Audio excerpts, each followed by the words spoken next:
Wow, am I the first person that does not have to adjust the mic? That's great. So about 2 years ago, I was sitting in my therapist's office. We're having a conversation. I was upset about something, sort of frustrated about my place in life. And my therapist asked me, Mike, when you were younger, where did you see yourself at your age? I thought about it for a second, and I said, therapist, not his real name. When I was younger, I didn't think I was going to make it to this age. I thought I'd be dead. Let's backtrack a little bit. Fear has always been a very strong motivating factor in my life. It's always been omnipresent. When I was born, I weighed 2 pounds, 3 ounces. I was 3.5 months premature.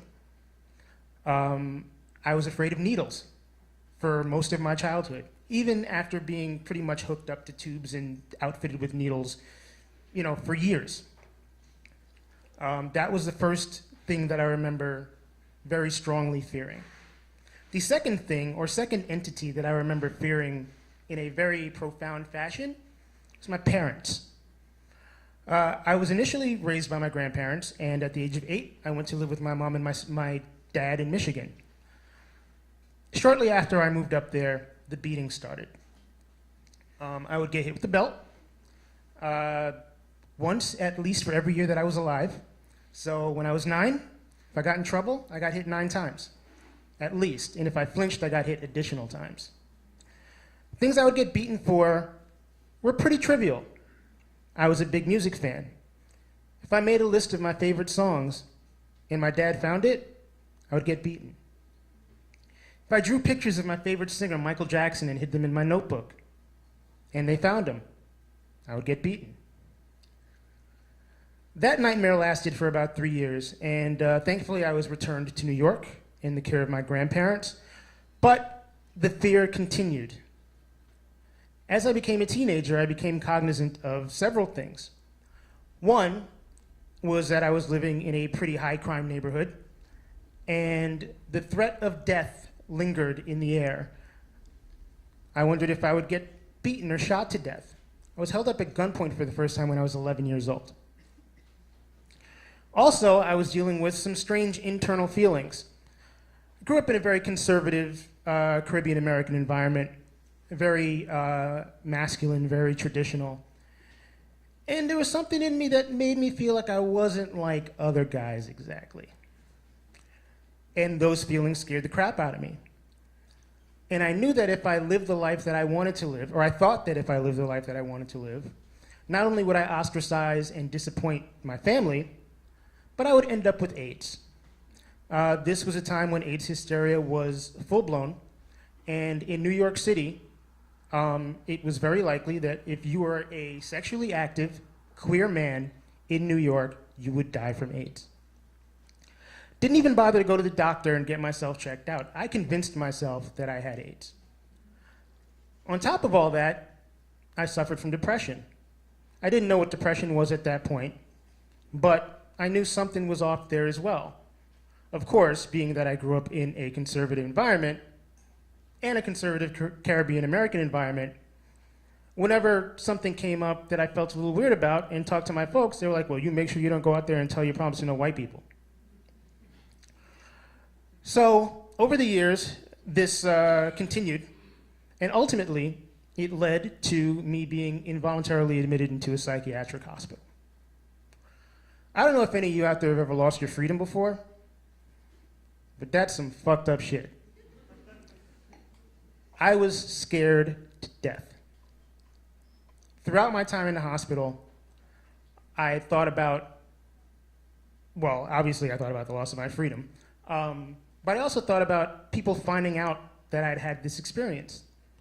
I'd only told a few close friends, and I was worried that people would look at me differently because I was hospitalized. They would think that I was abnormal or crazy. They'd talk about me behind my back. Immediately after getting out of the hospital, things didn't really improve too much. One thing I remember is that one of the counselors that spoke to us in a group while I was in the hospital actually told Don't expect things to get better. I got out of the hospital on a Thursday. It was the Thursday before President's Day. On President's Day, a good friend of mine passed away unexpectedly. A couple of months later, a friend of mine that I'd met in the hospital committed suicide. Things were not looking good, but one thing that sort of kept my head above water during this period of time was my love for music and my love for writing. And last year, right around this time actually, close to the holidays, I decided that I was going to write about my experience.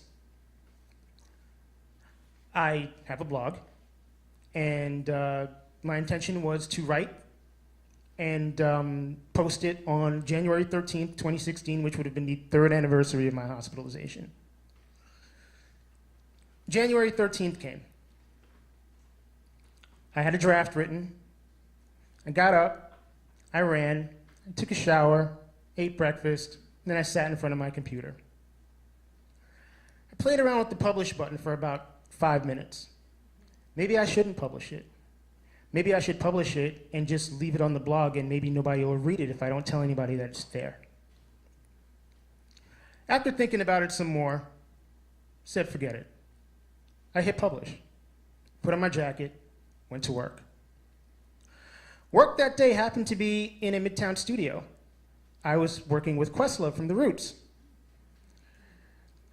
If you had told me on January 13th, 2013, that on January 13th, 2016, I would be showing Questlove my Michael Jackson tattoo, and he would be taking pictures of it on his cell phone, I would have told you were nuts. But that happened. And one good thing about having that experience that day was that it kept me from focusing on what I just published and exposed to everybody I knew. The session ran long, and I was tired at the end of it, and I decided to get something to eat on my way home. As I'm in Chipotle, sitting in front of my brown rice chicken bowl, I decided to finally check my phone. It had been buzzing in my pocket all day, but I'd purposely avoided it, partially because I was busy and partially because I was afraid of the reaction that I was going to get from what I'd written. Finally, I took my phone out of my pocket. The number of text messages and Facebook comments and Twitter retweets that I got was astounding. Friends and people that I barely knew were commending me for my bravery. They were relating to my experience. Several of my friends confided in me that they too had been hospitalized. It was cathartic, it was empowering, it was, it was so important to me that I can't even think of a word to describe it. But I realized that by sharing my experience with the world, or at least with my circle of friends and acquaintances,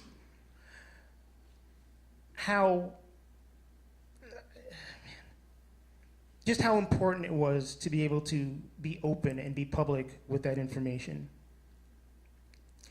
At any rate, 2016 obviously has continued, and a few things have happened this year that have been super important. One, I turned 40 this year.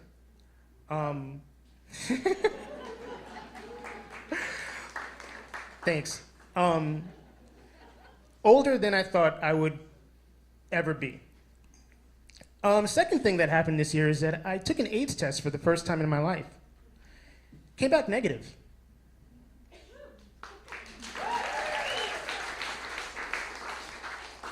And in the middle of all that, I got a package in the mail from a friend of mine. It was a pretty big package. He told me to look for it, but he didn't tell me what it was. Took it home, opened it up, and it was a framed print.